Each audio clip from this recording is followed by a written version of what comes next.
So this video is actually a little bit of an addendum to the last episode. So if you've already seen the last episode, feel free to jump to later in the video and we'll pick up where we left off. But if you've not seen Monday's video, I'm about to prove to you that you should absolutely stop driving for Uber. And because everyone drives different cars, has different habits, I really encourage you to download the spreadsheet I'm including in the description, where you can actually plug in all your own numbers and find out exactly how much you spend when you drive 1 mile.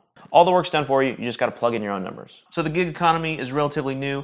I'm not going to get into any kind of social, political aspects of it. This is just a money and math channel, so we're just going to find out why driving for Uber is actually not making you any money at all. So the average salary for an Uber driver varies widely. When I look online, I see that the average Uber driver nationwide makes about $17 an hour. Now it's much less for states in the South, and it's much more for states in the Northeast. We're looking at in Honolulu, Hawaii is the most the best earning Uber drivers make $25 an hour, and we're looking in Ohio, the least paid Uber drivers make about $5 an hour. So we're going to go with that $17 an hour number, which sounds okay. That's $34,000 a year, which in some states is fine, in other states is not. But that's the number we're going to go with, $17 an hour. So when we look at that, we already realize that it is below the median income level for the United States. So we realize that it is a little low, but we don't realize exactly how much money we're spending while we're driving for Uber. So that's what we're calculating today. We're seeing, okay, sure, we make $17 an hour, but how much does that actually cost us in gas and depreciation and everything that goes into driving a car? So first, it's important to know how many years we expect to own the car. And I'm going to say that it's going to be 5 years, so we've fully paid off the car payment. So what that means is if I think the value of my car today is $15,000, in 5 years I believe it's going to be worth $12,000. That means we're going to have $3,000 of depreciation. Also with maintenance, AAA estimates that annual maintenance is between $500 and $700. That may seem like a lot, but then we start to realize over 5 years we're changing our oil 20 times, we're getting new tires, we're getting new brake pads, we're probably going to have one major expense. So that $500, $700 seems very accurate. We're going to go with right in the middle of that, $600 in 5 years, that's $3,000.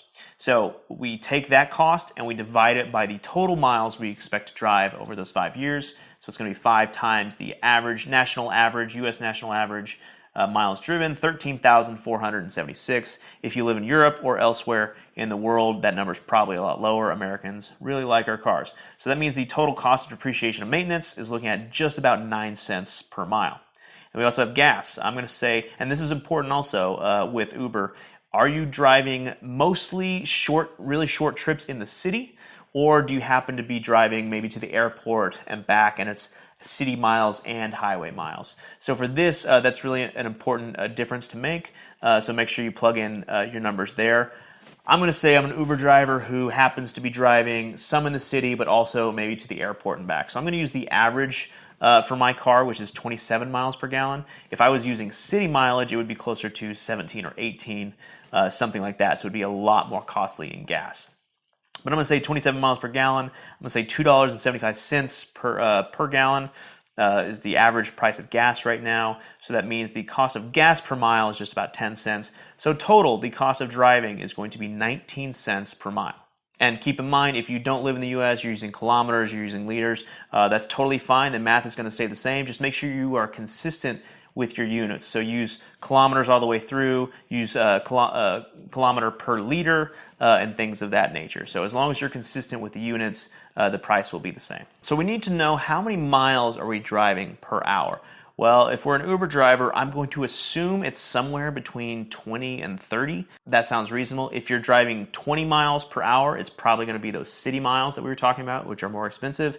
If it's 30, maybe we're making those trips to the airport, and it's a little bit less expensive there. Now, if we do the math and we say we're driving 30 miles in the hour, we are spending 19 cents for every mile we drive. That means every hour we're spending $5.70 on maintenance and depreciation and gas and everything like that. So what that means is suddenly our $17 an hour, which seems okay, suddenly becomes $11.30 an hour, which is a lot less. That's an annual salary of just about $22,000, which in a vast majority of America is not a livable wage. And a little bit more of an extreme, let's say we drive 30 miles in an hour and they're all city miles. So now our gas mileage is a lot less. It costs us 25 cents versus 19 cents a mile. Well, that 25 cents over the hour, that's going to be $7.50. So now we're actually making less than $10 an hour by driving Uber.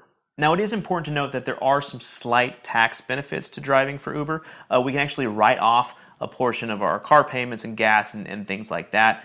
There's an app called Hurdlr, which looks really cool. It's actually something where you can track your mileage and your business expenses and everything like that. It's actually designed for the gig economy. It's designed for Uber drivers and people like that. But one thing to note also, that with the Trump tax cuts, the standard deduction was actually doubled, which helps us out financially. However, a lot of the write-offs now aren't as important because we won't make that standard deduction threshold. What that means is we're probably financially better off. However, it also means that we're not able to write off individual items quite like we used to before. And if you are driving for Uber, you definitely want to talk to a tax professional about that. It is a very lengthy conversation that I'm not able to go into right now. So what has this episode taught us? We basically realized that we're not making quite as much money as we thought we were driving for Uber. We're going to have to subtract $4 or $5 an hour just for our expenses. Now, we are still net positive driving for Uber, so if we have a couple hours to kill, it is technically worth it going out there and picking up another 10 or 20 bucks. However, if we're in a position where we're trying to decide, okay, do I need to get a more traditional job or am I okay to keep driving for Uber? This number is really empowering. It gives us a lot of information to realize that the traditional job, even if it's a lower wage on paper, might actually be better for us financially. This number also doesn't take into consideration that we need to get our car professionally cleaned from time to time. So there are a lot of expenses that are associated with Uber that from the outside we don't really think about, but they really add up over time. So I hope you guys took away a lot of good information from that. And if you are on the fence of going between a traditional job and driving for Uber, definitely know that there are so many more hidden costs associated with driving for Uber than we originally thought. That was this episode of Make Money Math Time. Hope you guys liked it. This channel is still very new, so please comment below. Let me know what you like, what you don't like, and what you like to see in the future. Make sure you subscribe, hit the bell icon, do all that good stuff, and tune in every Monday morning where we do math to make money.